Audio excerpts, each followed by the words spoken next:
You know, sometimes it is fun to say, I told you so. But not in this case.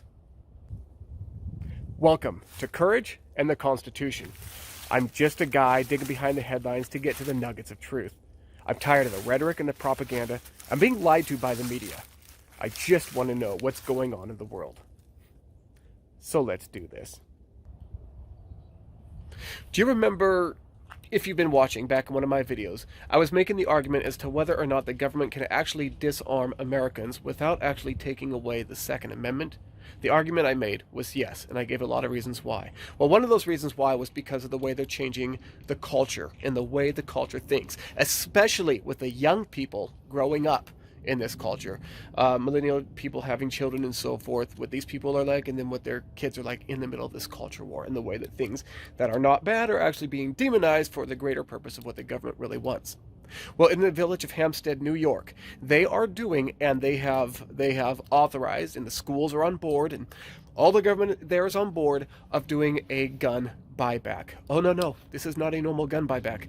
This is for children, and it is a toy gun buyback. They are literally doing a toy gun buyback. Squirt guns, Nerf guns, the toy guns that kids play with, children. They're trying to buy those back. And why? Is it really doing anything to stop crime? Absolutely not. Their argument is, see, we're taking crime out of people. They're not going to want to commit crime because we're not going to have these tools available because we're taking it away from them when they're young. And we're making these children aware that these things are evil and bad. Well, you know what? Crime doesn't come from the tool that people use. Crime comes from in here. And you're doing nothing to address what is actually in here. All you're doing is taking away a means that some people may use to commit crime. It's not going to stop them. And if you remember, for those who actually want to commit crime, I told you, most of those guns are procured illegally through the black market, right? Or stolen.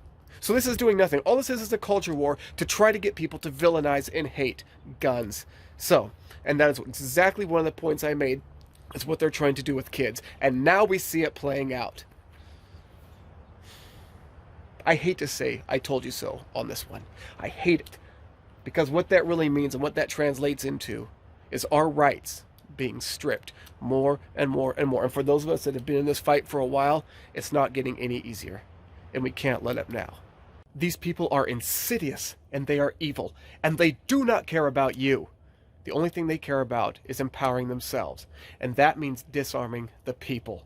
There's nothing in this that is of safety and of benefit for you. That's not their end goal. And they've made that very clear out of their own mouths and in their own writing. Make no mistake.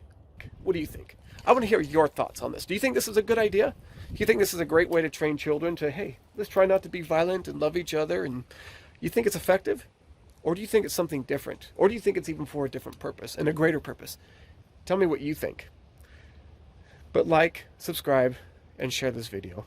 Please. It'll do a lot to help me grow this channel and to try to reach more people. That'll do a lot to help us all out.